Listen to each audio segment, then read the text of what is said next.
Salam, hamı salamlayıram, hamıya can sağlığı. İşlərində uğurlar arzu edirəm.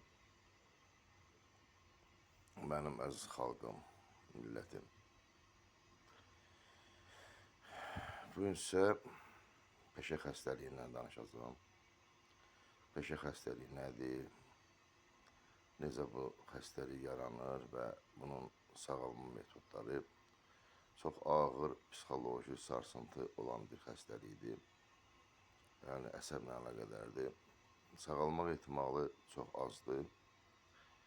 Və Azərbaycan deyərdim ki, işlə əhalinin 80-90% bu xəstəlikdən əziyyət çəkir bu günləri. Birinci başlayaq bütün ticarətçilərdən.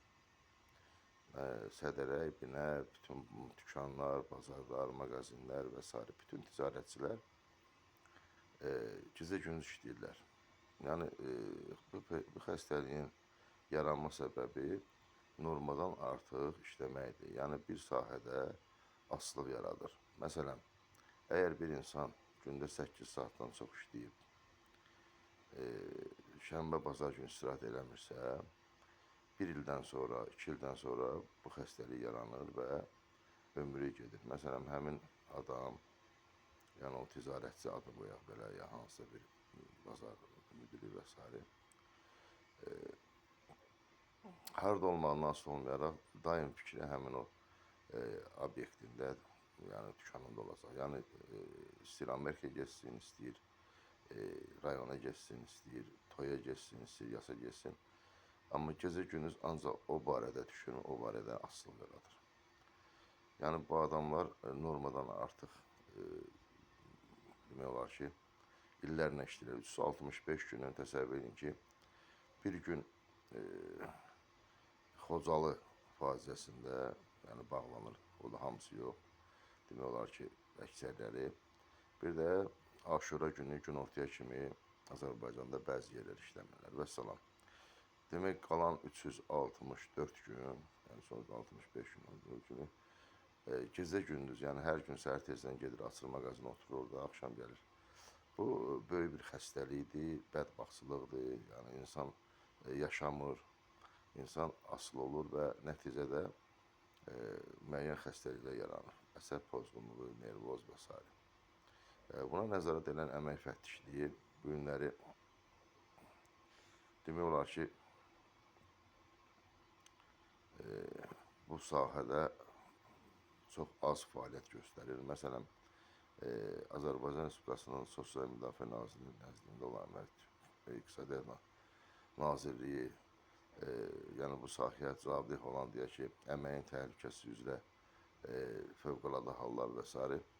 Yəni bunlar yoxlamalar aparıb görsələr ki, bütün sahələrdə normadan artıq iş var. İkinci, götürək Bakbusu, nəqliyyatı və s. Demək, səhər saat 5-dən 6-dan axşam saat 8-ə kimi normal yox, normadan artıq işləyənlər var.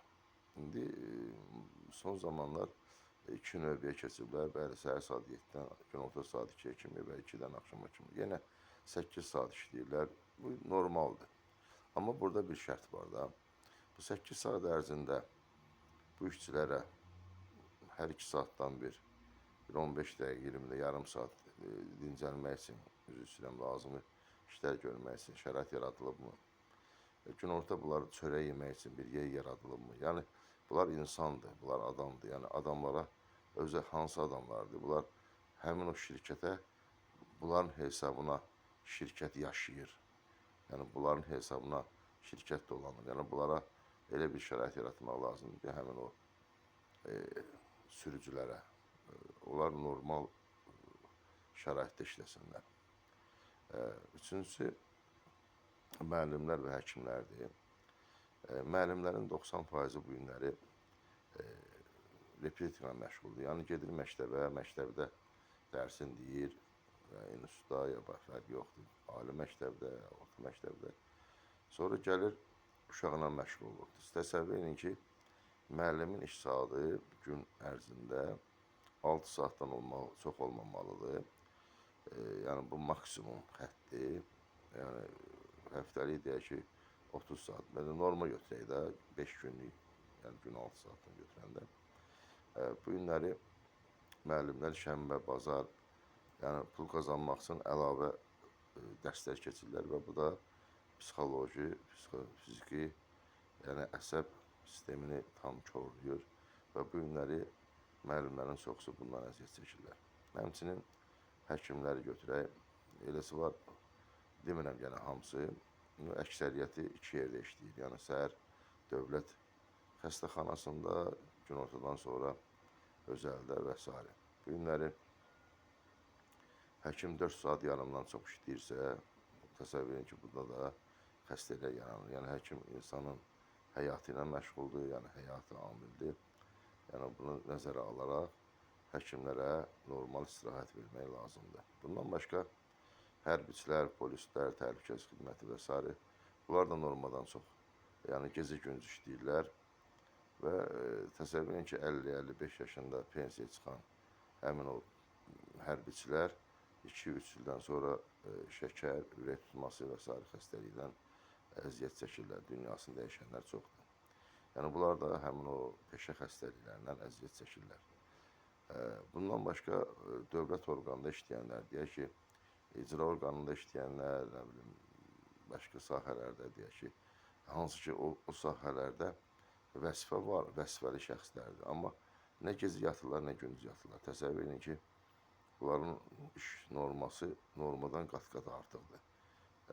Yəni, demək olar ki, dincəlmirlər. Çox çətindir, həqiqətən.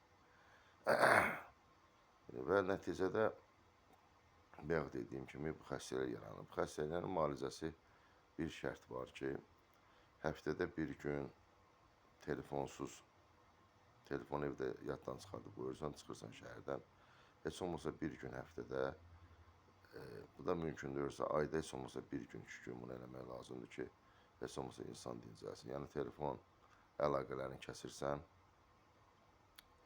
öz ailəndən, ya indi öz uşaqlarından, ya indi tək getmək istəsən, fərqi yoxdur.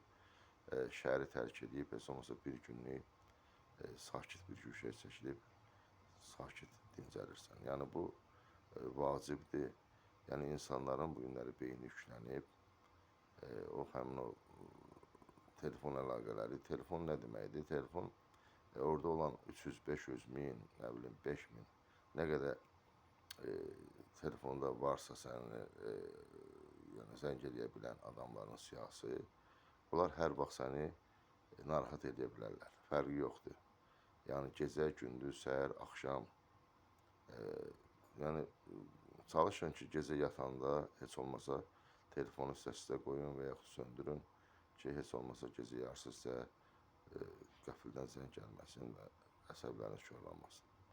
Yəni, yenə deyirəm, əgər salamat, sağlam olmaq istəyirsinizsə, normal qidalanıb, normal dincəlmək lazımdır. Yəni, işləməkdən vacib yaşamaq lazımdır. Əgər insan bütün bu işlərin səbəbi təhlükəsiz, sağlam və xoşbəxt yaşamaqdır. İnsan əgər təhlükəsiz, sağlam və xoşbəxtlik varsa, demək hər şeyə nail olub. Bu günləri Azərbaycanda, yenə deyirəm, işlək əhalinin 70-80% demək olar ki, yaşamır. Yəni, necə yaşamır? Yəni, yaşayır, amma həmin o əziyyətlə, normadan artıq işləyir, normadan artıq əziyyət çəkir və buna da nəzarət lazımdır. Məsələn, inkişaf eləmiş normal ölkələrdə olanlar da bilir. Yəni, orada şənbə günü, bazar günü bütün dükanlar bağlanır. Yəni, cümə günü axşam, yəni 5-ci gün, belə deyək. Əgər kim bazarlıq elədi, eləmədi, şənbə, bazar demək olar ki, 90% yerlər işləmirlər. Yəni, bu normal haldır. Yəni, bu günləri Rusiyada olanlar da bilir ki, hər bir Rus ailəsi şənbə, bazar günü şəhərdən çıxıb piknik edirlər. Belə deyil, yəni bu istirahət lazımdır. Mən də arzu edərdim ki, Azərbaycan ailələri, Azərbaycan əhalisi beləsinə istirahətlər eləsinlər. Sizə xoş günlər arzu edirəm, can sağlığı arzu edirəm, özünüzü qoruyun.